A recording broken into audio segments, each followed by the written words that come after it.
Participate is we will do the Amison resentencing in between. That will be the second case, and then the third one will be Mr. Adelson's case management. So just so that everyone is aware as to how we'll progress with the three cases that we have today.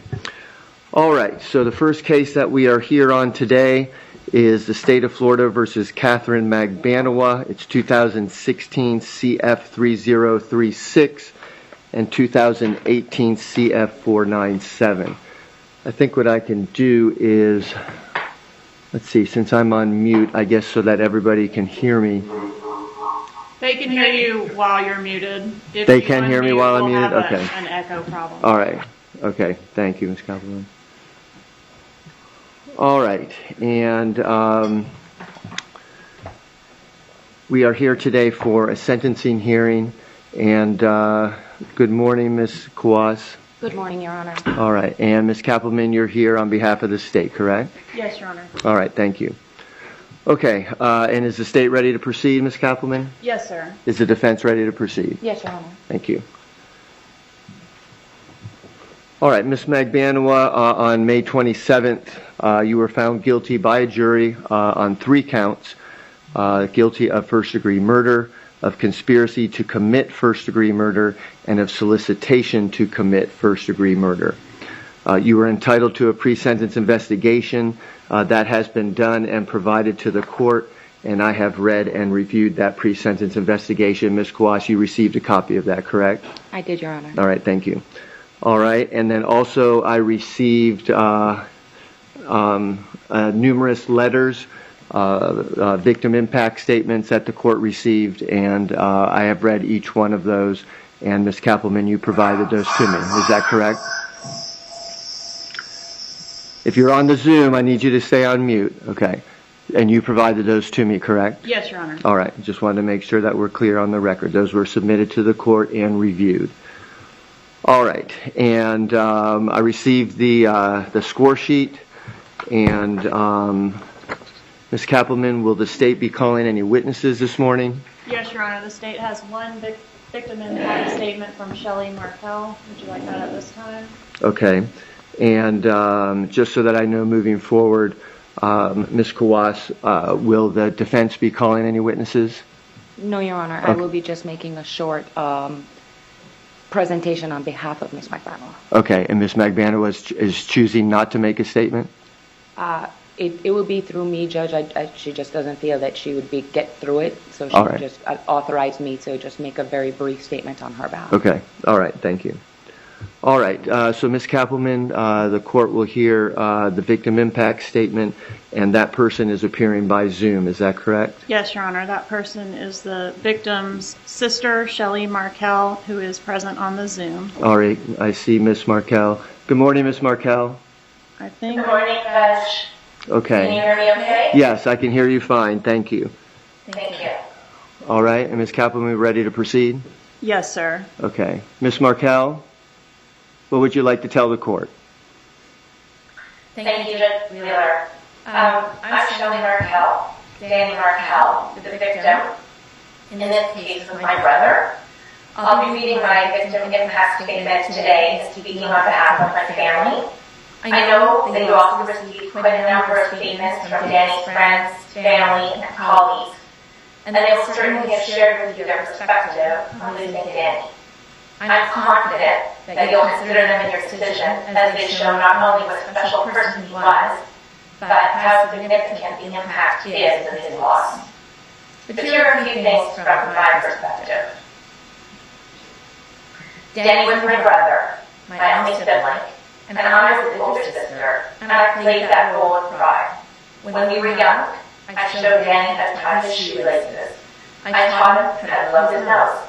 And I also gave him advice on how he, as a cute little 9-year-old, should manage his love life, which constituted trying to win the affection of our various teenage babysitters. As we grew older, and Danny became more accomplished, I rarely gave him advice about major professional decisions like which college he should choose, which law school he should submit his articles to, or which job would serve him best in his career. He had a wonderful community of mentors and advisors, as well as an enormous network of friends and colleagues from every corner of his life who he could share and test his ideas. Instead, with me, he spent hours on the phone, focused on family and relationships. How could he express his love to a girlfriend? How could he manage a disagreement that he was having? What techniques did I use when dealing with our kids' terrible twos? And how could he deal with the devastation resulting from his divorce? I listened patiently, I gave advice, we shared our experiences, and in every conversation we strengthened our relationship. We had an everlasting bond, shared values, customs, and history that started as childhood and continued into our adult lives. These were the things that connected us as brother and sister, and these are the things that I'm left without. I no longer have Danny around to share with him the accomplishments of each of our children, and the happiness and feelings of pride they bring, nor to give updates about our cousins living in distant parts of the world, nor to share the burden and responsibility of aging parents. I bear them alone. I am sad. I am lonely. I am angry that Dan is taken from me. He will not be there when we have the next family celebration, or joint trip to Disney World, or when we gather around the table for a holiday meal with our parents, cousins, aunts, and uncles, as we do every year. And he will not be there with me to decide on medical treatment or care for our parents, nor sit with me in grief one day. Instead, the order of our world has been cruelly reversed, and my parents, and I, Joey, yes, our children and our friends, and Danny's own son sit in grief over his death. Danny and I also share very basic elements, our genes. As we were growing up, people would look at us and ask who we looked like. I have brown hair and brown eyes like my father. Danny, on the other hand, when he was a child, has this rich blonde hair and bright blue eyes, just like my mother. And yet, when family, friends, and relatives would look at us, they would insist that we looked alike, easily recognizable as brother and sister. Perhaps it was the nose, or the profile, or the shape of the forehead. I really couldn't specify. But the genes were there, and the connection was unmistakable. Danny was quite confident in his abilities and his opinions, but he also had this little twinkle of mischief in those blue eyes, sometimes accompanied by this embarrassed little smile that acknowledged he was about to say something that might get him into some minor trouble. And what's so crazy about this image is that it often appears now in my everyday life. My son, now 18 years old, is dark in complexion with deep brown eyes, no blonde or blue-eyed genes in sight. But he has that mischievous twinkle in his eye, that same little smile, and above all, this overriding confidence that is so strikingly similar to Danny, it is shocking. My husband and I were recently caught by surprise with that unexpected connection. When my son came home one day and said something like, "Don't worry, Mom, I know I haven't studied much, but I'm ready for that test. I'm good." And then he smiled that little smile, acknowledging that he could get a scolding. But that confidence was there, and I could swear that was Danny speaking to me in that very moment. So when I think of Danny's kids, in particular his younger son, and the last time I saw him in person, he was 5 years old, but he was the spitting image of Danny at that age. The physical likeness was uncanny, and the energy and the spirit were also so similar. But it makes me wonder, how will his two sons grow up? Will they have that same mischievousness and that overbrimming confidence as Danny and my son? Are those inherited traits? Are they going to show up in Danny's voice? Or are his sons going to have missed out because their father is not here to instill those characteristics in them? And if they do show up, who's going to tell the boys that came from their father? They won't have known their daughter, their dad, and his confidence, his respect for intelligence and scholarship, his deep connection to friends, his love of family, his love of life. They will have missed out on having their father be an integral part of their lives, and they will never benefit from all the things he could have taught and shared with them. We are all going to miss out because this special person is no longer in our lives. This past July 19th, just over a week ago, was the 8th anniversary of Danny's murder. 8 years that he has not been with us. And in those 8 years, we continue to suffer. We continue to grieve. I think about Danny every single day. His murder has been horrible for me and my family. Shocking, surreal, hard to understand. And above all, it makes me so angry. I wish I only thought about his smile and his grand hugs. But instead, I think about how he is not going to be here with us in the future. His future was cut short. He was only 41 years old. Imagine what was ahead of him. Guiding his 2 sons as they grow up, teaching them as they cross the threshold into adulthood as their bar mitzvahs, watching them graduate and go to their proms, helping them choose colleges, or the many family celebrations and birthdays he'll miss, like my mom's upcoming birthday, or my dad's ski trip that he still plans to take with his grandchildren. Or what about the career and the scholarly achievements that he had ahead of him?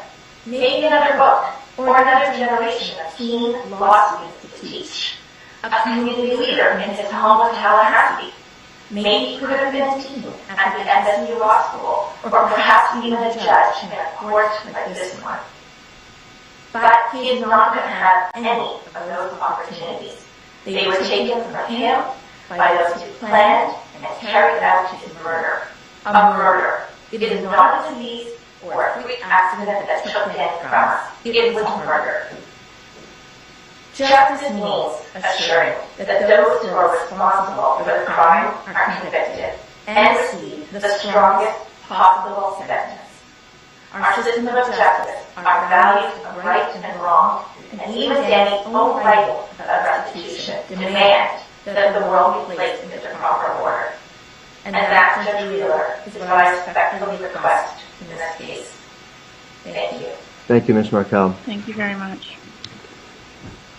Judge, the state is requesting that Your Honor today impose the mandatory life sentence on count 1, followed by 2 consecutive 30-year sentences on counts 2 and 3.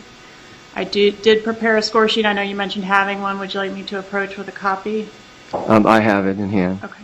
Thank you. Nothing further from the state, Your Honor. All right, thank you.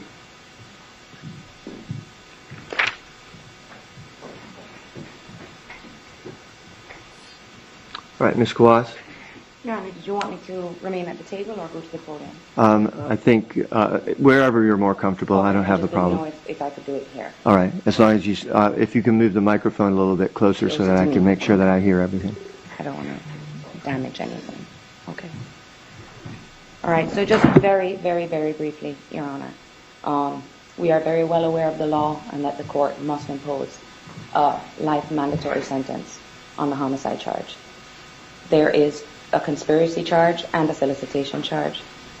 I know Your Honor reviewed the PSI and also listened to Ms. Magbanua's testimony and the testimony during the trial of people that knew her, especially Yindra Velasquez Mascaro, who was a childhood friend of hers.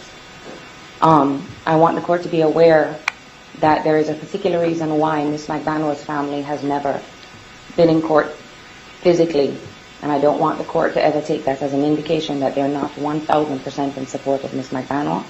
The only reason they've never appeared in court is for that reason right there, the media and the camera exposure, as it relates to her case, in her attempts to protect, as you know, her 2 minor children and their identity. Since her arrest, there's been numerous accusations and unfounded allegations in terms of, you know, what is happening with our kids and who's taking care of them, and the state is well aware of who is doing that and who paid for our legal fees and all of that. But as we stand here today, Judge, you have a young woman who had no priors apart from this conviction. That was one thing that was made clear throughout the trial. Young mother of 2, college graduate. And one thing she did want me to say on her behalf to the Markel family, which she knows that this will not come as probably any consolation, but that she does think about Dan Markel every single day. She does think about his kids every single day. This is the unique case where we have a defendant sitting here who's never met Dan Markel. There's not a day that goes by when I speak to Ms. Magbanua that she doesn't express how her heart is broken for the Markel family, because she too, as a mother, cannot imagine what that must feel like to not have a child, or to have a child taken away from a parent. And although Ms. Magbanua hasn't been able to touch or hug her kids in the past 6 years, she knows that they are there and that they're a phone call away, and the Markel parents do not have that option. One thing that is consistent and very clear throughout all of the victim impact statements that I was able to read, I received all of them yesterday and read them all before I came in court today. I will be giving all of the copies to Ms. Magbanua. One thing that is very clear, and it's always been clear from the inception of this case, is what a wonderful person Dan Markel was. A wonderful father, a wonderful son, a wonderful brother, a wonderful member of the legal community to which everyone in this courtroom, or most of us, are members of. The other thing that is a resounding theme throughout everyone's letters is the continued anguish that the Markel family goes through because they have had zero access to their grandchildren. That is one thing that Ms. Magbanua can actually maybe begin to understand, that pain, as she, from a distance, watches and hears about how her children are being raised and how they are growing up without her being there. But at least she can talk to them. The Abelsons have kept the Markel boys away from their grandchildren.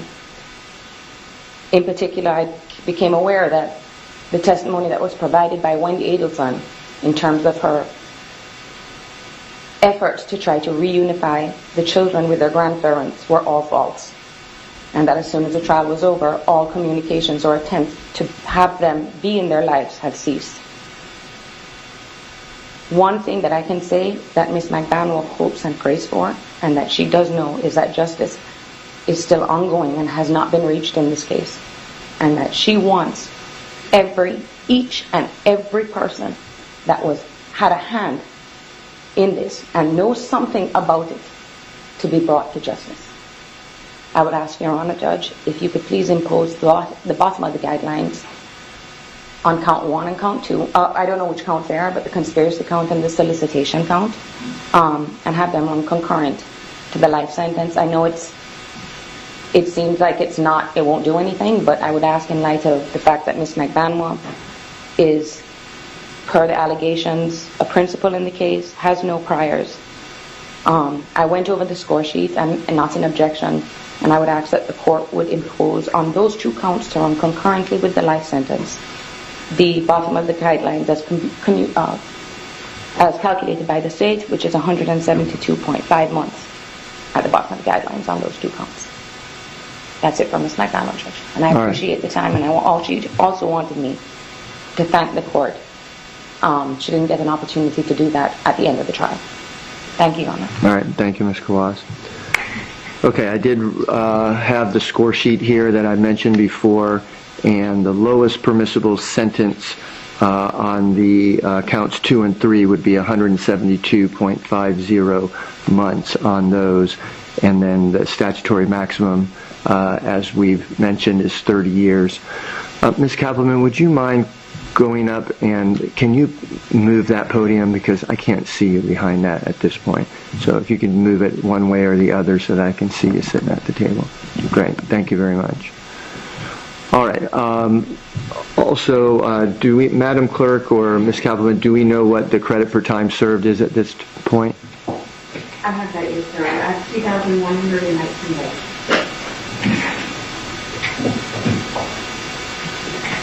All right, and what the court costs are, Madam Clerk? That would be $2,625 plus a $100 cost of prosecution.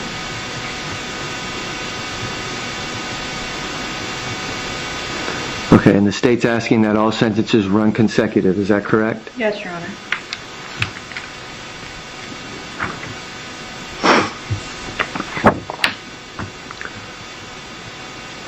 All right, the state's ready to proceed to sentencing.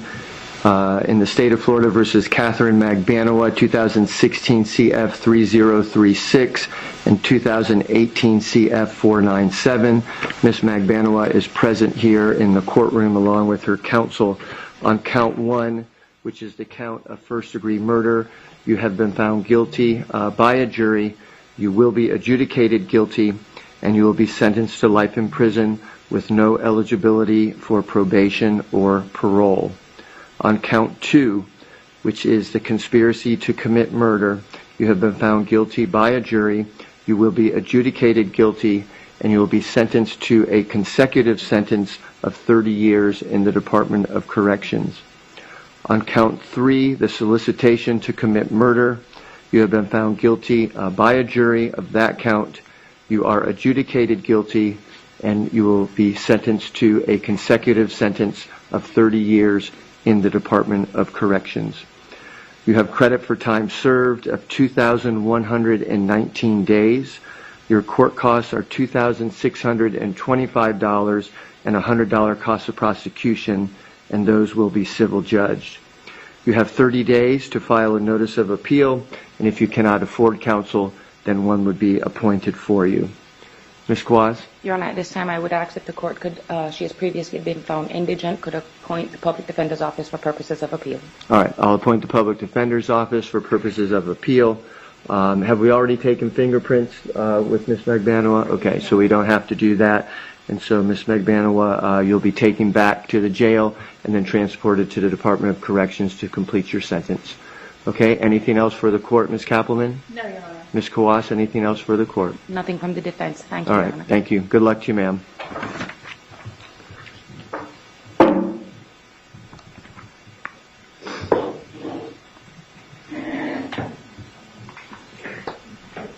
All right, Zoom people, I'm signing off. Thank you.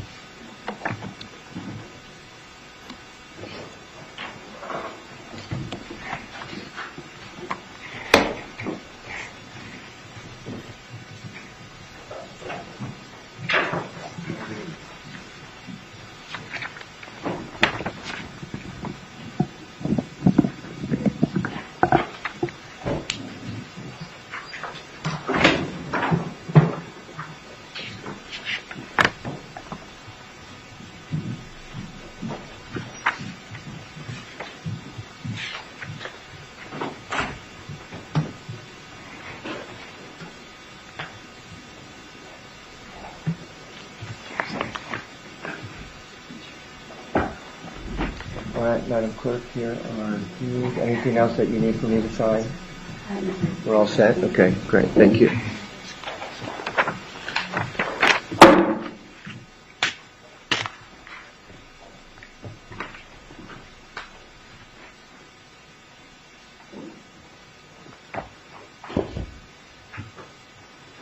All right, Ms. Kappelman, while we're doing some logistical issues here, I'm going to have another resentencing in between the two cases.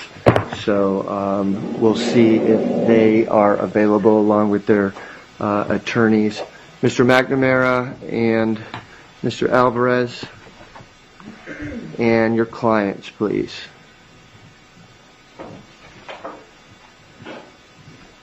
Good morning, Mr. McNamara. Morning, Judge. If I could just step outside real quick. I had this at 10 o'clock on my... Okay, and we can take a break. That's fine. But Mr. Alvarez, is your client here? Yes. Okay, we can go ahead and proceed with that one. I think the issues are different in the two, so I think that's fine. Okay, and that will take a little bit more time, I think, anyways, and then when your client arrives, we'll go ahead and handle that. Yes, sir. She just got here. Okay, great. Thank you.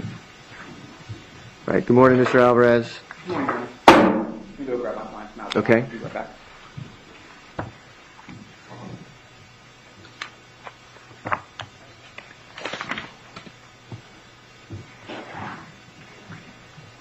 All right, Mr. Alvarez, you ready to proceed? Okay, this is State of Florida versus Joseph Amison. It's 2017 CF 2924.